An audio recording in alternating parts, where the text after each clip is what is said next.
Bonsoir mesdames, bonsoir messieurs. Bonsoir amis écrivains. Ce soir, enfin du moins en fin d'après-midi, vous allez baigner dans la musique, dans la peinture, ou plutôt dans le faussaire, ce qui est encore plus romanesque, et puis dans le cinéma. Donc je suis ravi de vous accueillir. Florence Gétro, vous venez de publier, c'est une somme, c'est lourd, je l'ai porté toute cet après-midi, c'est un monument à la fois de texte et d'iconographie. Ça s'appelle « Voir la musique » et ça vient d'être publié chez Citadel et Masno. On pourrait comparer cet éditeur à de la haute couture, non? À de la très haute couture. Alors, très haute couture. Et chacun sait que la haute couture, ça coûte cher. Et c'est pas un prix à livre de poche, mais l'iconographie est tellement magnifique qu'on va craquer, on achètera ce livre. Patrick Pénaud, Monsieur X. Oui, pourquoi vous avez mis Monsieur X en dessous? Vous me l'expliquerez tout à l'heure. Vous avez écrit un livre, Le génie du faux, La passion Vermeer. C'est un roman que vous avez écrit. Et j'aurais été votre éditeur, je vous aurais obligé d'écrire roman. C'est passionnant, c'est romanesque. On est dans la vie du faussaire, on est dans la vie de Vermeer, on est dans la vie des marchands d'art et des gens qui estiment l'art, l'authenticité des tableaux. Et évidemment, Florence Gétro, ça ne vous étonnera pas, il se trompe souvent. Et comme les faussaires ont beaucoup de génie, ils se sont trompés très souvent. Xavier Duringer, merci d'avoir accepté cette table ronde. Vous êtes dans le cinéma, vous êtes dans le théâtre depuis des années, on va y revenir. Et vous venez de publier aux éditions Le Passage, qui chacun sait, on va failloter un peu parce que l'éditeur est là, que c'est probablement une des plus meilleures maisons d'édition, jeune maison d'édition, à taille modeste, de littérature et d'art. Alors, Florence Gétro, à vous d'abord. Vous êtes historienne de l'art, musicologue. Si je parle de tous les titres qui sont à votre palmarès, ça va nous donner quelques complexes à nous, car vous avez non seulement monté des expositions, vous travaillez dans une maison d'édition Citadel et Masno, vous êtes éditrice, et vous avez fait un livre qui est tout à fait étonnant. Alors, d'abord, quelle a été l'idée de ce livre qui associe deux choses qui paraissent au départ antinomiques, l'œil et la musique? Voir la musique. Pourquoi ce livre? En fait, c'est parce que j'ai beaucoup compagnonné avec, je dirais, les œuvres d'art les plus magnifiques qui sont l'incarnation de la musique, c'est-à-dire des instruments de musique très beaux. J'ai été pendant 20 ans conservateur au musée de la musique qui est à Paris, dans la Philharmonie. Et donc, j'ai eu une sorte de proximité pendant des années durant avec, j'appellerais ça des chefs-d'œuvre. Et puisqu'on parle des arts et métiers, j'ai en fait été auprès du travail de très nombreux luthiers qui, je crois, ont en général un savoir-faire qu'on oublie trop. Vous êtes musicienne? Alors moi, je suis musicienne en ce sens que je joue du clavecin.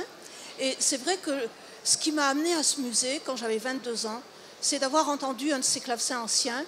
Et je crois que c'est une des grandes émotions de ma vie. J'ai eu la chance qu'on me demande de venir y travailler. Et donc, je pense que cette proximité, alors que je faisais des études d'histoire de l'art avec Jacques Tuillier, a été, dès le départ, une sorte de refus de choisir, si je peux l'exprimer comme ça. Et comment ne pas choisir? En réunissant, tout simplement. Alors, c'est étonnant, parce que c'est vraiment une réunion. Hein. Oui. Et moi, j'aime beaucoup ce que vous dites au départ. D'abord, vous dites que depuis tous les temps immémoriaux, la musique a été représentée. Oui, c'est-à-dire que je pense que dès que l'homme s'exprime par le geste qui fait du son, alors est-ce qu'on appelle déjà ça la musique? Bon, c'est un débat qu'on peut avoir et que d'ailleurs on relativise beaucoup quand on parle avec les ethnomusicologues. Qu'est-ce qu'un ethnomusicologue? Un ethnomusicologue, c'est quelqu'un qui étudie en fait la musique des peuples, quelle que soit leur civilisation. Et c'est vrai qu'on a souvent tendance à parler de musique uniquement en se situant dans notre contexte occidental, récent, et en imaginant que la musique a débuté avec l'orchestre, ce qui n'est pas du tout le cas. Alors, on va parler de la structure de votre livre, mais je vais vous citer, parce que je trouve ça formidablement éclairant, le début du livre. Vous dites « La peinture, qui n'offre point ses tableaux à l'imagination, mais au sens, et à un seul sens, ne peint que des objets soumis à la vue. La musique semblerait avoir les mêmes bornes par rapport à l'ouïe, cependant, elle peint tout, même les objets qui ne sont que visibles. Par un prestige presque inconcevable, elle semble mettre l'œil dans l'oreille. Mettre l'œil dans l'oreille. C'est formidable, Xavier Duringer. Oui, oui. Non? Oui, oui. Oui, mettre l'œil dans l'oreille.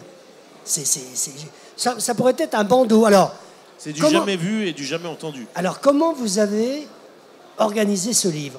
Il y a des chapitres qui sont sur la mythologie, Apollon, les muses, sur l'astrologie, j'ai trouvé ça assez étonnant, vous m'expliquerez pourquoi, sur la religion, bien sûr, sur les objets, la matérialité de la musique, les trompe-l'œil, les vanités musicales, qui sont des... Pour un faussaire, il n'y a rien de plus facile à copier qu'une vanité musicale. Forcément. Forcément. Et puis aussi sur les... Je vous dirai pourquoi non. Et les acteurs, les statuts du musicien, les lieux, c'est étonnant le chapitre sur les lieux, où on écoute la musique, et depuis combien de temps, dans les places, les palais, les théâtres, et puis les concepts. Mais moi, ce qui m'a le plus frappé, c'est qu'à la fin, il y a les notes, il y a le glossaire, et il y a une bibliographie, mais alors là, impressionnante. Combien de temps vous avez mis pour publier ce livre? Alors c'est une question très difficile. J'ai travaillé 5 ans à partir du moment où Citadel et Masno m'a approché, m'a en quelque sorte demandé le livre. Et c'est vrai que c'est assez long pour eux, puisqu'en fait Citadel et Masno auraient sans doute préféré que je le publie au bout de 2 ans, même 1 an et demi. Mais en réalité, je dirais que c'est un peu l'œuvre d'une vie, parce que tous les tableaux que vous voyez là, j'ai peut-être eu une sorte d'histoire personnelle avec eux. Il y en a certains que j'ai d'ailleurs identifiés, dont j'ai identifié les personnages représentés et la musique représentée sur l'œuvre. Donc c'est aussi une histoire parfois très personnelle. Il y a également des œuvres que j'ai beaucoup discuté avec mes étudiants à l'université de Tours et au Conservatoire de Paris, où j'enseignais ces disciplines.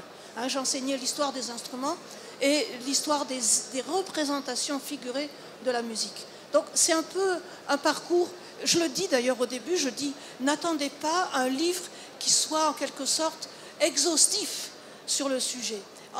Déjà, je commence à la Renaissance, donc je n'ai pas traité l'Antiquité, je n'ai pas traité le Moyen-Âge, et ensuite je traite 5 siècles, ce qui est considérable, et je m'étais posé comme, si vous voulez, comme ligne constructrice de choisir uniquement des chefs-d'œuvre de la peinture et d'en mettre autant de très connus que de pas connus. Alors, Florence Gétro, c'est formidable, parce que les très connus, on les a tous en tête. Je vais faire voir à la caméra, je ne sais pas si vous pouvez voir le tableau extrait, les musiciens de l'Agneau mystique, de Van Eyck, évidemment, que tout le monde connaît. Vous arrivez à le filmer? Oui, ah, ça rend pas beaucoup, hein. Voilà, heureusement que j'ai un spécialiste de l'image à côté de moi, hein. Voilà, celui-là. Et évidemment, le Werber. Alors, il y a énormément de tableaux qu'on connaît là-dedans, mais ce qui est étonnant, et notamment sur le XXe siècle, les choix que vous avez faits. Alors, il y a beaucoup de représentations, donc vous en avez écarté un nombre. Quelle a été la définition de votre choix? Alors, évidemment que pour le XXe siècle, c'était un sujet immense, un sujet difficile, parce que là encore, il y avait une quantité d'œuvres possibles, et je l'ai structuré autour de 2 grandes figures de musiciens, Wagner pour la fin du XIXe siècle et le début du XXe siècle, et bizarrement, j'ai choisi Bach comme dernier chapitre, parce que Bach, la musique de Bach, la forme fuguée, a absolument obsédé les peintres abstraits. Et donc, j'ai un peu ces 2 piliers qui encadre des sujets plus, je dirais, plus courants pour le XXe, c'est-à-dire le cubisme, par exemple, ou bien la peinture allemande et la peinture der Blaue Reiter avec Kandinsky et Schoenberg, de façon à parler de cette proximité entre peintre et musicien, puisque Schoenberg était peintre en plus d'être compositeur. Mais alors la difficulté, c'est l'abstraction quand même. Alors justement, parce que l'œil dans l'oreille, quand on voit l'abstraction qui est à la fin du livre, on a du mal un peu à vous suivre là, non? Mais en fait, je pense que la musique est tout aussi présente dans des œuvres qui n'ont plus de capacité de figuration. Hein, il y a déconstruction de l'objet, déconstruction de la figure, et malgré tout, il y a des tableaux qui rendent le regardeur imaginatif au plan sonore. Je crois que c'était un peu l'enjeu. Et d'ailleurs, si vous écoutez France Musique les 4 prochains vendredis, vous verrez que les auditeurs vont être conviés à eux-mêmes proposer des musiques sur certains des tableaux du Louvre, ce qui est la preuve qu'un tableau, même abstrait, peut parler à notre imaginaire musical. Alors, je vais vous poser une colle. Quand vous écoutez une symphonie de Brahms, la première par exemple, à quel tableau pensez-vous? Je n'y ai jamais pensé. Ça, c'est pas une réponse très courageuse, hein? Non, non, mais alors... Quand vous écoutez... Allez. Prokofiev. Voilà, Prokofiev. Eh bien... Sonate numéro 3. Non, non, ce sont des questions, je crois, pièges. Bon.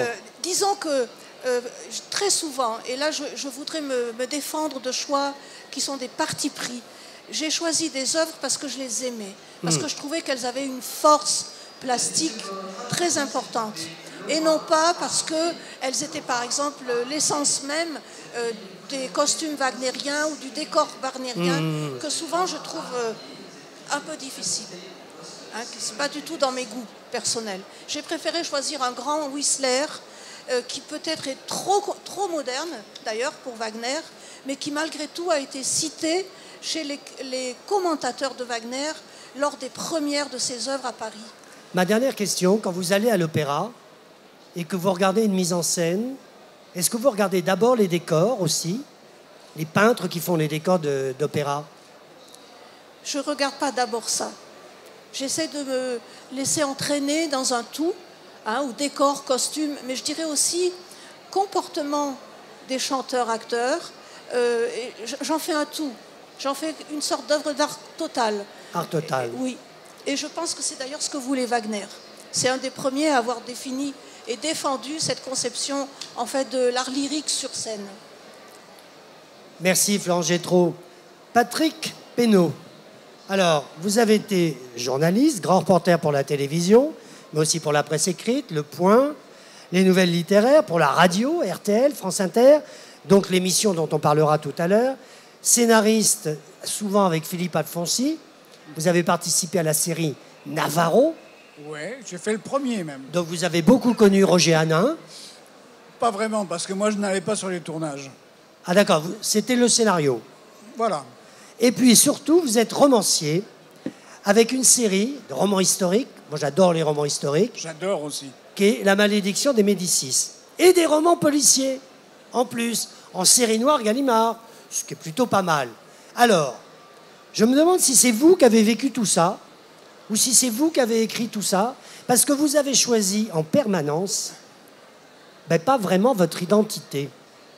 Non, oui, c'est vrai que je suis un peu touche à tout, mais je crois que un vrai journaliste, je ne le suis plus, hein, mais enfin, je considère qu'un vrai journaliste doit être un touche à tout, une sorte de naïf qui pose les bonnes questions quand il le faut. Oui, mais quand je parle des identités, vous avez choisi un pseudo pour écrire les romans policiers. Là, vous appelez Patrick Pénaud en dessous Monsieur X. Pourquoi Monsieur X? C'est une référence maligne à ce que j'ai fait pendant presque 20 ans sur France Inter. Je ne vais pas dire que c'est une référence commerciale, mais enfin, tout simplement pour rappeler qui j'étais. Et vous avez écrit, alors moi vraiment je l'ai lu comme un roman, hein. Je ne sais pas si l'un ou l'autre d'entre vous a lu ce livre. Bon, mais vous le lirez avec passion, parce que ça pourrait être une biographie d'un faussaire qui a voulu copier Vermeer, au départ. À la fois le copier et à la fois le réhabiliter. C'est ça qui est très intéressant. Le recréer, le réhabiliter. Et la première scène, elle est étonnante. Elle est vraie, cette première scène, Patrick Pénaud. Oui, je crois qu'elle est vraie.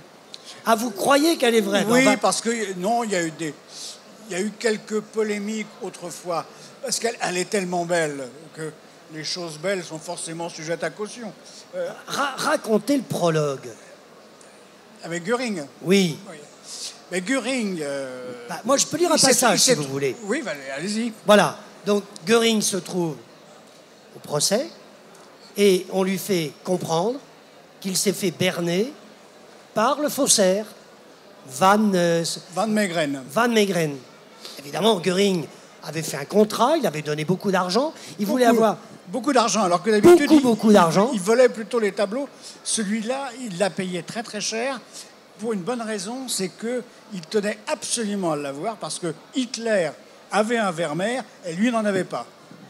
Donc ce collectionneur compulsif voulait absolument son Vermeer et dès qu'il a entendu parler de l'apparition d'un nouveau Vermeer aux Pays-Bas, il a absolument voulu le posséder et pour le posséder, il a payé très très cher et il a même donné des dizaines et des dizaines de tableaux hollandais qu'il avait volés pour acquérir Et donc, il ne le supporte pas. Alors, au moment du procès, il dit « Vous mentez ».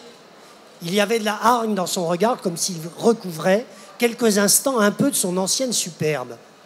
J'ai la confession du faussaire hollandais Anne van Meegeren. Il a avoué à la police qu'il avait peint de sa propre main le tableau prétendument attribué à Vermeer. Le gros Göring soupira. Il était vaincu, même s'il n'arrivait toujours pas à croire l'officier américain. Non seulement j'aurais été abusé de la pire façon qui soit, mais désormais, pour la postérité, j'aurai la réputation d'un homme stupide et inculte. Il prit un mouchoir de soie, glissé dans sa pochette de veston, s'essuya le front et lâcha cette énormité. Pour la première fois de ma vie, je me rends compte qu'il existe de par le monde des hommes foncièrement mauvais. Mais c'est invraisemblable, cette histoire. Vous l'avez inventée. Non, pas du tout. Non. C'est un récit qui a été fait par l'officier américain qui est allé dans sa cellule et qui, sans une certaine magnité, a dit à Göring, vous vous êtes fait complètement avoir en achetant ce Vermeer parce que maintenant, il est établi que c'est un faux. Moi, je me mets à la place de l'officier américain. Pardonnez-moi d'être vulgaire, mais il a dû prendre un pied terrible. Oui. Et ça, vous avez retrouvé ces mots, j'ai trouvé ça étonnant. Alors, racontez-nous l'histoire de ce faussaire, parce que c'est une histoire romanesque, ce livre se lit, il y a des rebondissements en permanence, il y a des histoires d'amour. Bien sûr. Ça, on sent que ça vous plaît beaucoup, d'ailleurs, dans la vie privée du faussaire. Ils quittent les Pays-Bas, ils vont se réfugier dans une villa plutôt somptueuse, sur la Riviera. Oui, parce qu'il a beaucoup d'argent. Et là, qu'est-ce qu'il fait? Première chose, il construit son atelier et il construit un four pour inventer un procédé de copiage. Allez-y, expliquez-nous. Oui, alors, il faut dire, il va effectivement sur la côte d'Azur, il quitte les brumes des Pays-Bas, et là, il va travailler pendant 4 ans, plus de 4 ans de sa vie, à fabriquer son premier faux Vermeer. 4 ans, c'est énorme. Alors, je vous ai dit qu'il avait de l'argent, parce qu'effectivement, à côté, c'est un excellent portraitiste. Il peint à l'ancienne, un peu comme on peignait autrefois les tableaux qu'on mettait le long des murs dans les familles bourgeoises. Donc, il vend très très cher ces tableaux. Sa femme lui procure des clients qui paient très bien. Donc, il va pouvoir, pendant ces 4 ans, travailler comme un forcené pour réaliser son premier faux Vermeer. Alors pourquoi Pourquoi c'est un peintre de talent, mais il y a une raison fondamentale dessus. D'ailleurs, il va peu à peu, presque malgré lui, être possédé par ce que j'ai appelé la passion Vermeer. Et il a une idée assez géniale. Il sait que Vermeer, dont on a retrouvé assez peu de tableaux, hein, je vous rappelle que actuellement, on ne possède, je crois, que 36 tableaux. Oui, oui.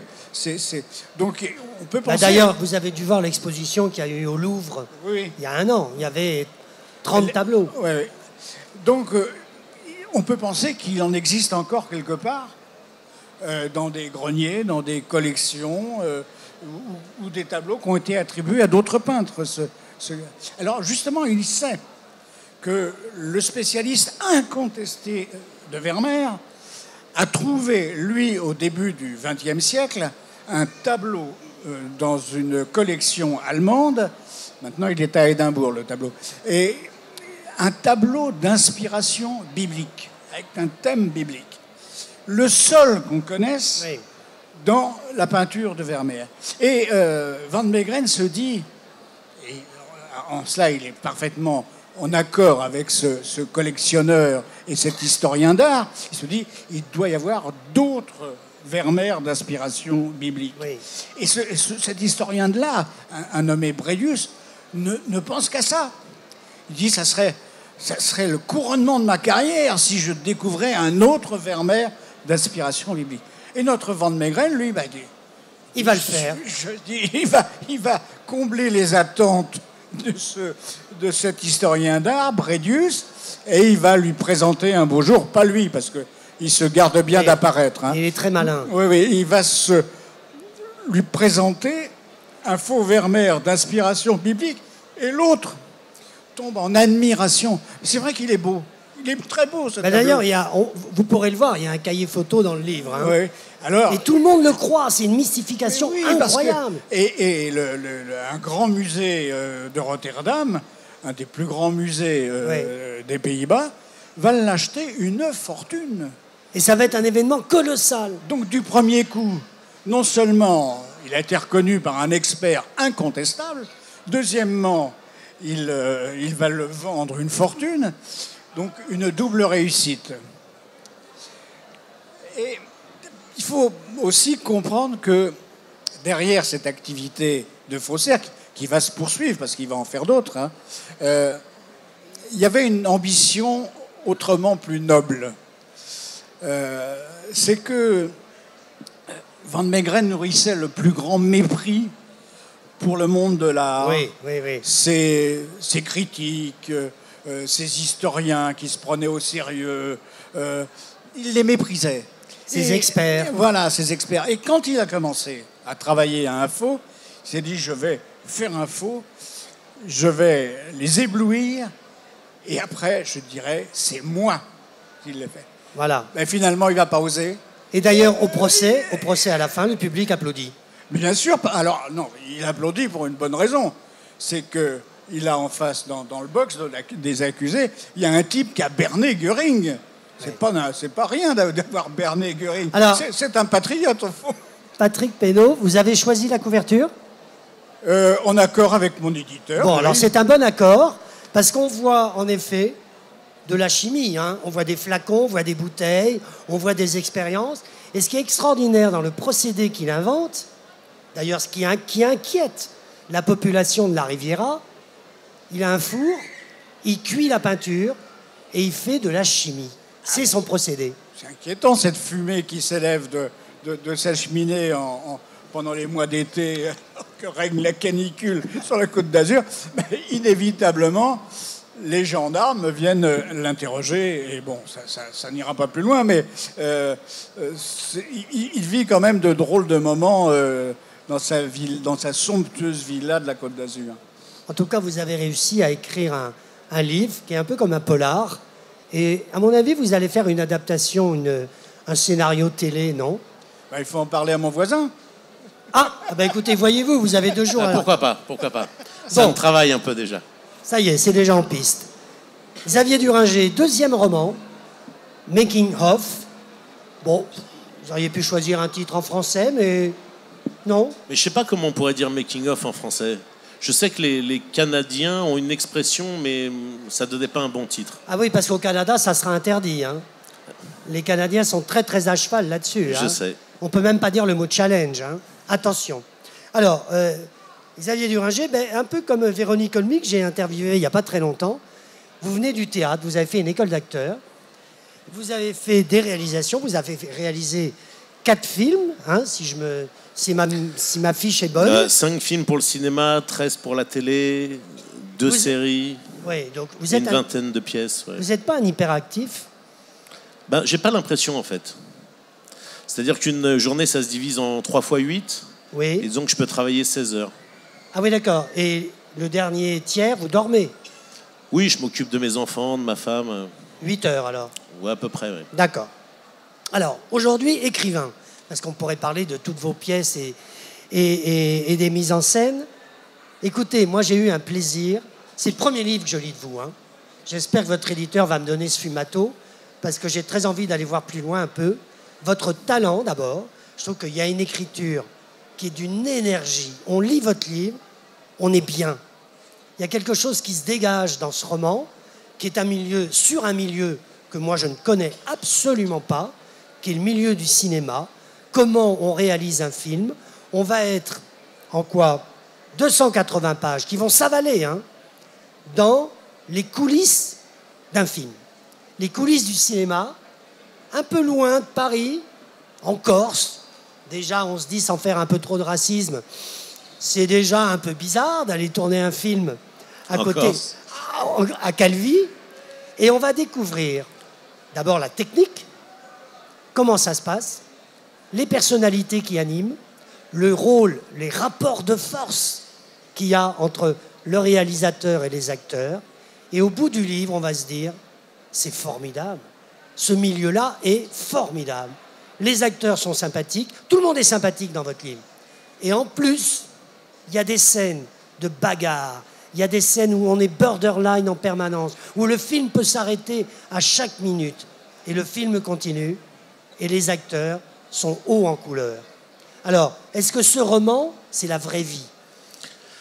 J'ai fait 18 films et j'ai essayé en fait de recréer un film raté et de raconter ce que peut être un tournage raté avec énormément d'humour, à décrire, à dépeindre en fait tous les personnages, toutes les composantes d'un tournage, parce que c'est vraiment quelque chose que les gens connaissent pas, et essayer d'amener énormément d'humour en fait dans le rapport, dans ce qui se passe sur le plateau. C'est-à-dire que c'est vrai que c'est un roman qui se lit, c'est une histoire qui se lit en fait, qui se mange en fait comme des bonbons. On a souvent le sourire, parfois le rire même. Hein. Ouais, le rire beaucoup. On n'a pas le temps, c'est dommage, mais ceux qui auront envie d'acheter le livre, allez savourer le chapitre 13, scène érotique dans le film avec une foule de gens autour. Bon, on le raconte pas.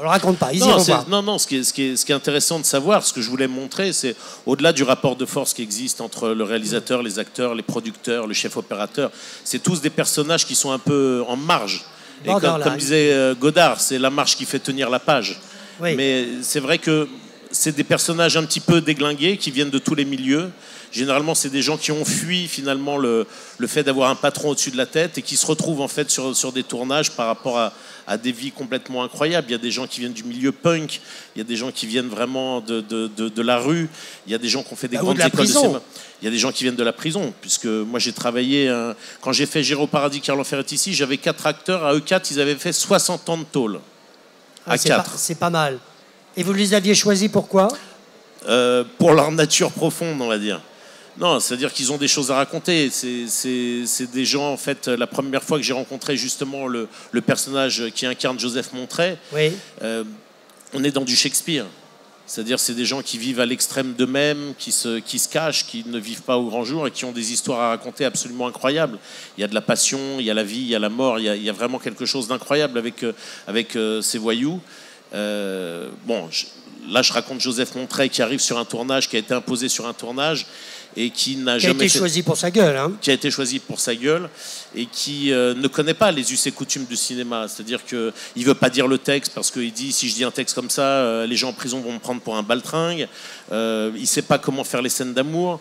Donc le réalisateur lui dit vous savez, c'est pas comme dans la vraie vie, il faut faire semblant de faire l'amour, il faut onduler, il faut faire des choses. Donc je raconte en fait les petits secrets. Par exemple, sur une scène d'amour, je raconte ce qui se passe 1 heure avant ou 1 heure après.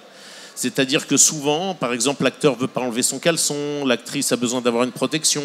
Et donc ça donne en fait des scènes absolument hilarantes, mais qui sont, au moment où on les vit, absolument dramatiques, mais avec le temps complètement rocambolesques. Voilà. Moi, j'ai vu des actrices demander au milieu de la montagne pour une scène d'amour qu'on leur trouve une coquille d'aïkido.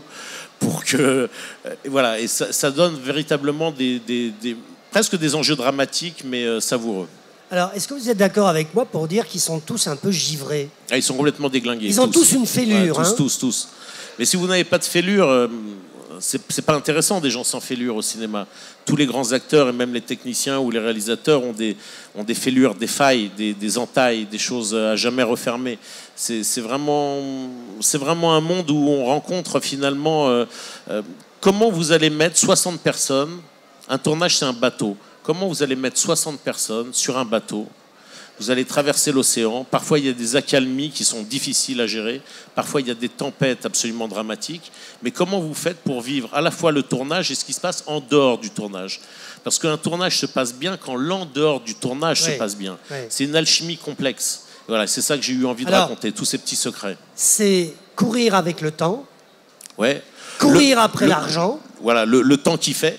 Le temps qui fait, mais le temps aussi. Et le temps qu'il faut pour faire le tournage. Une journée de tournage, ça coûte des dizaines de milliers d'euros. Ouais, très cher. Et quand tout d'un coup, un acteur se barre, il en faut trouver un autre tout de suite. Ça devient une catastrophe, ouais. Alors, est-ce que c'est vous qui avez écrit ça, parce que vous l'avez vécu, ou c'est Corso, le réalisateur? Réaliser, c'est détourner, mentir, violer, voler les acteurs, les trahir, les aimer, les haïr. Tous les coups sont permis pour arriver à tes fins, que l'acteur te donne un débordement d'âme pour que tu chopes un élément fortuit, une petite lumière qu'il n'avait jamais eu auparavant. C'est ça. Mais c'est vous ou c'est Corso? Non, c'est moi. C'est moi. Ah. De toute façon, Corso, il me ressemble. C'est un frère jumeau. C'est un reflet. J'ai pu lui faire dire énormément de choses. Vous savez, je règle même des comptes. Quand vous êtes sur un tournage et que vous avez des acteurs et des actrices qui demandent toujours des gros plans. Je cite Orson Welles qui disait sur les gros plans, t'es tellement mauvais quand je te filme de la taille, il y a tellement rien qui se passe quand je te filme à la taille que malheureusement je vais devoir faire un gros plan. Donc quand Orson Welles il voulait faire un gros plan, l'acteur il partait dans ses loges en pleurant en se disant il veut faire un gros plan sur moi, c'est dramatique, ça veut dire que je suis nul. Aujourd'hui le cinéma, on vous demande partout des gros plans. C'est le contraire même du cinéma de faire des gros plans. Moi, j'ai vu un réalisateur traiter de tous les noms d'oiseaux une toute jeune actrice, lui dire des choses abominables, qu'elle était nulle à mourir et que ce n'était pas une comédienne, qu'elle s'était gourée de casting. Pire encore, devant toute l'équipe, et la fille s'est mise à pleurer, comme jamais elle avait chialé. Elle se sentait blessée, souillée, honteuse, cassée, bafouée, et il l'a filmée. 6 mois plus tard, elle recevait un César du meilleur espoir. C'est la vie ou c'est le roman? Ah, ça, c'est pas moi. Hein. Moi, j'insulte pas mes acteurs. Moi, je suis plutôt les faire culpabiliser. Aïe, c'est terrible. C'est plutôt... J'insulte personne, mais... Ils finissent par pleurer quand même, alors. Oui, bien sûr, mais quand il y a une scène où il faut pleurer, je ne demande jamais à l'acteur de pleurer. C'est ridicule, c'est une chose très facile de savoir pleurer. C'est ridicule. Là, si je vous demande de pleurer, en 2 minutes, vous pleurez. Ah, moi, j'ai une technique qui s'appelle la mémoire du corps. Allez-y. La mémoire du corps, c'est par exemple, quand je pleure, moi, j'ai le menton qui tremble. Donc, avec la barbe, ça se voit pas? Ouais, mais si je fais trembler mon menton, il y a quelque chose qui va se passer, ça remonte. C'est-à-dire que mon corps se rappelle que quand mon menton tremble, c'est que je pleure. Donc si je fais trembler mon menton, je vais pleurer.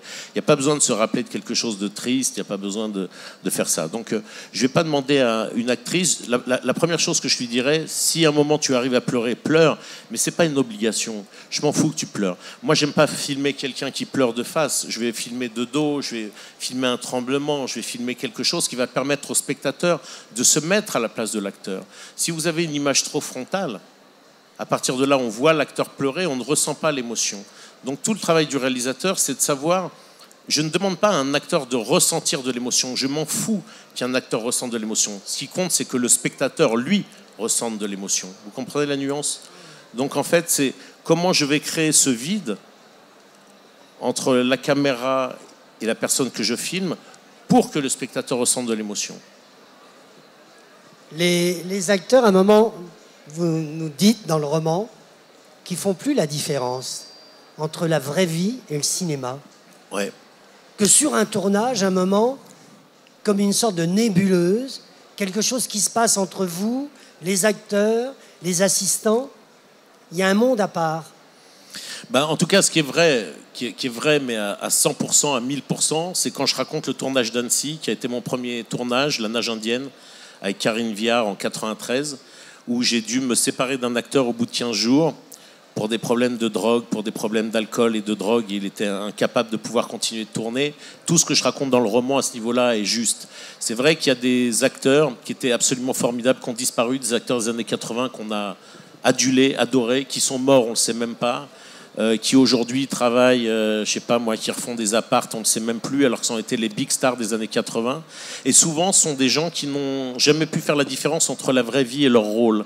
C'est-à-dire que dans leur rôle, ils étaient rock'n'roll, ils étaient courageux, ils étaient des têtes brûlées. Et quand le tournage s'arrêtait, ils avaient besoin, dans la reconnaissance du public, de continuer à être des têtes brûlées, de continuer de faire en fait de continuer cette vie rock'n'roll qu'on leur avait offert au cinéma. Et c'est vrai que ce sont des gens qui sont brûlés les ailes, qui sont cramés, beaucoup sont morts. Et c'est vrai que ce roman est très très drôle, mais en même temps je rends hommage aussi à tous ces acteurs des années 80 et qu'on a adulés et qui aujourd'hui sont perdus quelque part et personne ne sait aujourd'hui où ils sont. Alors justement, est-ce que ce roman-là, c'est un roman sur le cinéma d'aujourd'hui ? Est-ce que vous auriez pu écrire ce roman-là il y a 15 ans ? Le cinéma bouge à une vitesse incroyable. Il y a 15 ans, je faisais déjà du cinéma. Aujourd'hui, ça bouge, mais c'est plus dans la... Il y a quelque chose qui est terrible. Et c'est pas un roman pour régler mes comptes, mais aujourd'hui, quand on allume TF1, France Télévisions, toutes les chaînes, on tombe sur quoi ? À chaque fois sur un meurtre. Un meurtre avec quelqu'un qui va résoudre. Moi, je regrette, j'ai jamais vu... par chance, quelqu'un se prend une balle dans la tête devant moi, mais tous les soirs, oui, sur toutes les chaînes, oui, on voit des gens mourir, se faire étriper, machin. Alors, après, il ne faut pas s'étonner, si vous voulez, si on a un Front National très très fort, parce qu'on a l'impression que tous les soirs, on nous sert en fait de la, entre guillemets, beaucoup de merde, ou des comédies bourgeoises. Mais aujourd'hui, il y a d'autres choses à raconter au cinéma ou à la télé que de raconter toujours des meurtres avec un flic qui va résoudre, en fait, alors que c'est soit sur TF1, mais à n'importe quelle heure. Vous le prenez à 21h, à 23h, à 1h du matin, c'est toujours la même chose. On n'a pas autre chose aujourd'hui à proposer que des meurtres sans arrêt, sans arrêt, sans arrêt. Xavier Duringer, la fin du livre, on la raconte ou pas, le tatouage ? Non. Non. Voilà. La fin est théâtrale. Et il y a cette femme qui est dans le livre, dès le départ, qui s'appelle Marie, qui est plutôt bien foutue, ouais, qui est séduisante, ouais, qui ne veut surtout pas tourner une scène érotique au départ, parce qu'elle pense que dans une scène érotique, un homme peut avoir des érections. Ouais, mais au-delà de ça, aujourd'hui, les actrices ont des problèmes, pas pour ce genre de choses. Il peut y avoir ça. Mais... Attendez, je voulais simplement finir ma question, si vous me permettez. Je vais vous expliquer un truc après. Ah d'accord, vous allez m'expliquer. C'est justement ce personnage de Marie. Il y a une histoire d'amour, en plus, qui se greffe l'histoire. Est-ce que c'est des histoires qui sont vraisemblables ? Ah, complètement, oui. Complètement. C'est très difficile, vous savez, c'est très difficile de passer 2 mois avec quelqu'un, de jouer l'amour, d'être dans des mots d'amour, des attentions d'amour, d'être dans les corps et d'arriver à casser finalement à la fin du tournage, de dire en tout cas en fin de journée, c'est terminé. Donc c'est très compliqué. Je voulais vous dire une chose pour les actrices, c'est que aujourd'hui avec le net et Internet, qui est un déluge aujourd'hui d'images et d'informations, le problème c'est que les actrices, elles se font photographier dans des films. Il y a des petits malins en fait qui les photographient, qui font des arrêts sur image sur leurs fesses, sur leur ventre, sur leur sein, et elles se retrouvent avec des millions de vues sur le net. Donc il y a un moment, elle dit je veux bien faire une scène d'amour, mais si c'est après me retrouver partout sur le net avec des échanges de photos partout, je vais dire que c'est absolument terrible. Mais c'est vrai qu'aujourd'hui on a un peu de la censure partout. C'est-à-dire dans le cinéma, on a du mal à faire du cinéma social, on a du mal à faire du cinéma politique, on a du mal avec notre histoire, on a fait très peu de films politiques. Moi j'en ai fait un grand sur Denis Podalides, La Conquête, le film sur Sarko. C'est très difficile à faire en fait des films politiques. Et à certains endroits, on vit encore, j'allais dire, une espèce de forme de démocrature.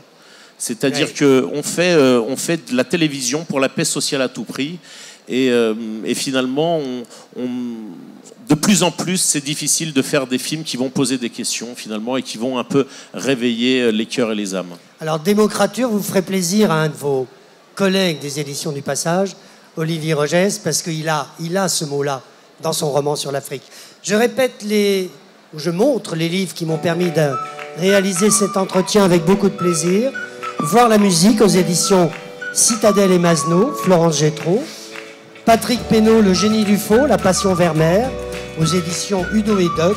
Et dans la bonne maison d'édition Le Passage, je l'ai déjà dit, je faillote un peu, mais c'est sympa. Xavier Duringer, Making of. Bravo à tous les trois. Et bravo Xavier Duringer. Merci.